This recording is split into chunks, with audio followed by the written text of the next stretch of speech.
rupeen niinku kaipaamaan uutta purjehdusmatkaa. Ja pääravastaus, kun sä menet nettiveleset ostamaan niitä sun suurin veneet. Voi olla, että mä oon ostanut ennen kuin mä oon tullut Suomeen. Moi. Suuret kiitokset kaikille uusille tilaajille. Se tarkoittaa minulle paljon, koska kun näitä tilaajia tulee lisää, niin YouTubesta rupeaa saamaan niitä mainostuloja. YouTube ei pidä niitä itselleen, vaan ne tulee sitten kanavan haltijalle ja mä voin lahjoittaa niitä hyvän tekeväisyyteen. Eli kiitos siitä. Jos teillä on kysymyksiä, niin pistäkää ihmiset tonne kommenttikenttään. Niitä kysymyksiä tai kommentteja ei ole tullut siis juuri yhtään.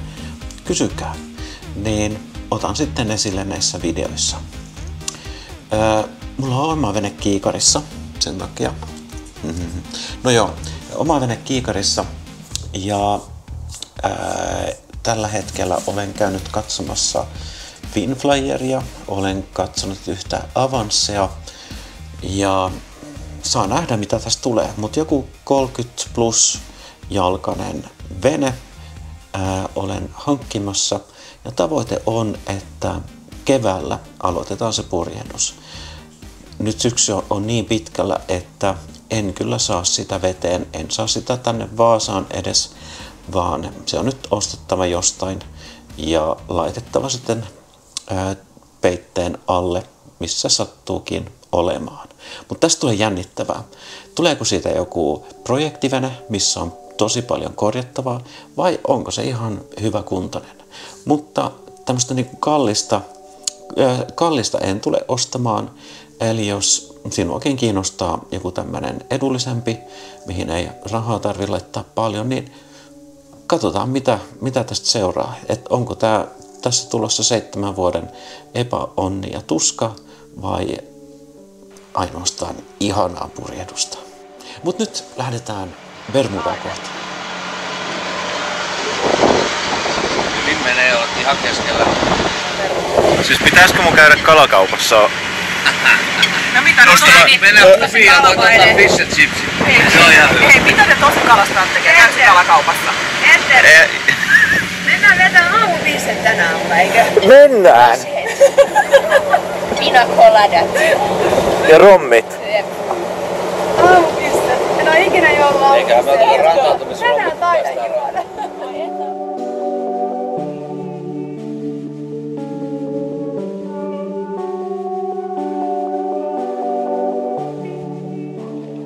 Löysimme hyvän spotin, laskimme ankkurin ja lähdimme sitten 2 porukassa jollalla maihin.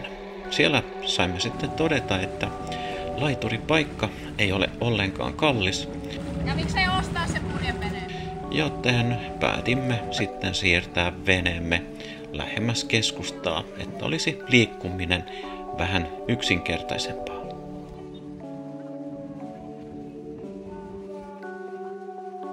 Bermudasta liikkuu paljon myyttejä, mutta kun meitä katsoo tuossa kun rantauduttiin, niin pitää vaan todeta, että kyllä ne myytit pitää paikkansa. Kyllä siellä jotain ihmeellistä on meneillään. Kaiken lisäksi ne naiset sai mut houkuteltua kokeilemaan joogaa. Ja sieltä takarivistä näin, kun ne oli aika notkeita ja teki kaiken käskettyä ja itse tunsin olevani lähinnä kaurapussi mikroaaltouunissa.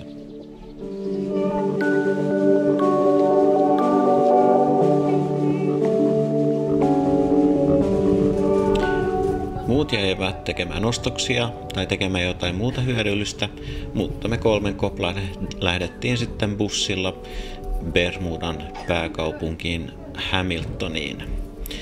Bermuda ei ole mikään iso paikka, vaan 54 kilometriä ja asukkaita täällä on noin 60 000, eli noin Vaasan kaupungin kokoinen.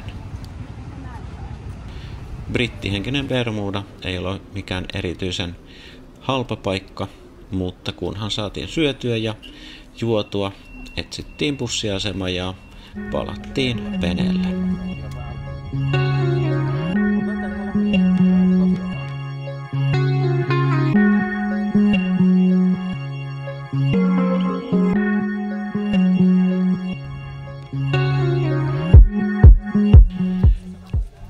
palasimme veneellä, niin siellähän oli jo pidot paranemassa.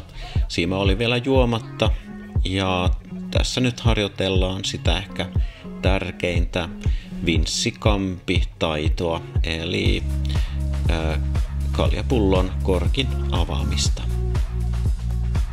Näin jälkeenpäin minulle heräsi kysymys, että mistähän se sima oikeastaan tuli? No ei, okselin tiiviste vähän falskasi ja rakas perämiehemme laposi sitten sitä öljyistä vettä sieltä pilssin pohjalta.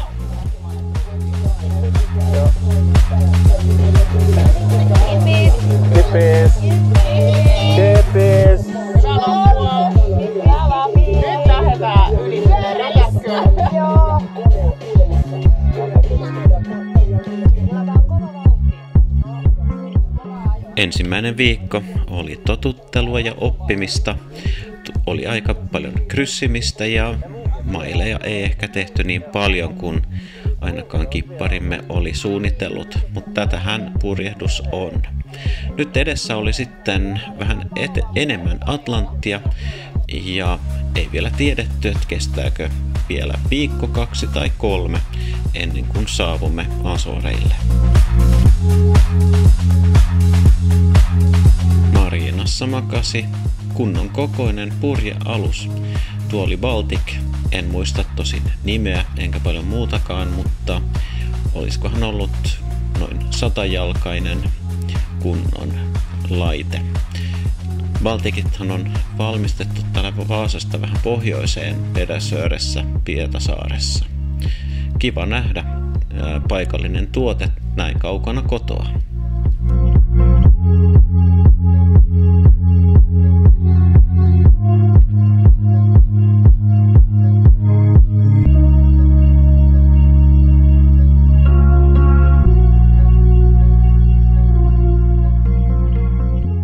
Itse tykkäsin siitä, että saimme opetella kaikenlaisia käytännön taitoja veneessä, sellaista mitä muutenkin on tarpeen, jos aiot purjehtia itse. Koska silloin jos siinä on kauhean veto päällä, tai aluksi se tuntuu siltä, että tää on ihan löysä, sit kun otatte tästään, niin se köysi ampasee tonne. Ja sit loppuu kitka kesken, ja sit taas telusormet. Ja se sattuu. Niin, kun otetaan köysiä pois vinssiltä, niin täysin sama taktiikka. Käsi turvallisesti tohon, pidetään veto koko aika päällä, pidetään se koko aika se köysi. Kaikki liittyy siihen omaan turvallisuuteen. Eihän kukaan halunnut palata kotiin vajaalla määrällä sormia, noin esimerkiksi. Missä?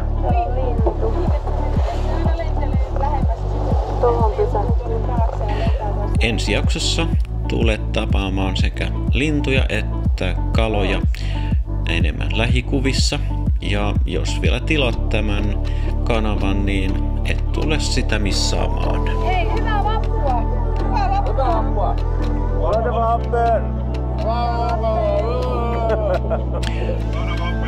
Vappu tuli jo ennen Bermudaa, anteeksi siitä, mutta jotenkin sopii kokonaisuuteen paremmin, että siirrän tämän kronologisesti ihan väärään paikkaan. Peter, mitä meidän tehdä heti kun sä veit Suomeen? Mä rupeen kaipaamaan uutta purjehdusmatkaa. Ja pääravastaus, sä neet lehtiveleset ostamaan itse suuren veneen. Voi olla, että mä oon ostanut ennen kuin mä oon tullut Suomeen. 2000-luvun alussa minulla oli Sanvin 20, eli tämmönen 6-metrinen. Se oli aika leveä, siellä aika pitkä köli ja aika hidas, alirikattu, joten heikossa tuulessa se ei liikkunut yhtään, ei reagoinut peräsimeen, joten se meni sitten aika nopeasti myyntiin. Nyt etsin jotain 30–34 jalkaista. Hintahaitari on tuosta 10–20 ja ehkä tärkein kriteeri on se, että tällaisessa 80-luvun veneessä niin kone olisi kerran vaihdettu, mieluiten joku 2000-luvun. Joku on ehkä sitä mieltä, että tämä hintahaitari on utopiaa, mutta olen 2 vuoden aikana nyt seurannut hintoja, laittanut nettiveneessä suosikiksi ja tiedän suunnilleen, mihin hintaan on mitäkin myyty. Mutta jottei unelmasta tulisi Painajaista, niin kun tällaista venettä hankkii, niin kannattaa varata rahaa 50-100% tuon hankintahintaan nähden, ettei olisi sitten ihan pulassa, jos jotain tai kun jotain sattuu.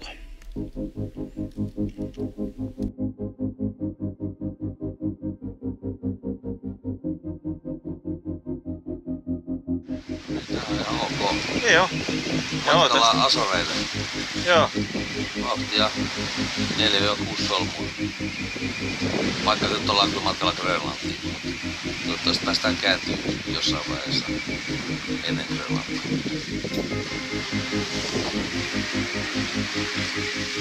Olisi kyllä hieno käydä Grönlannissa. Joo, niin olisi. Mä tiedän tällä veneellä. Miksei? Aika keskittynyt, sanoisin. No on, tiedäks Peter, kun sä et ollut tässä, niin tää on vaikeeta. Tää on ihan sika vaikeeta. Joo. Hyvinhän se kuitenkin kulkee. Ensi jaksossa saat tavata muun muassa Erneston Lokin, joka puraisi syöttävää kättä.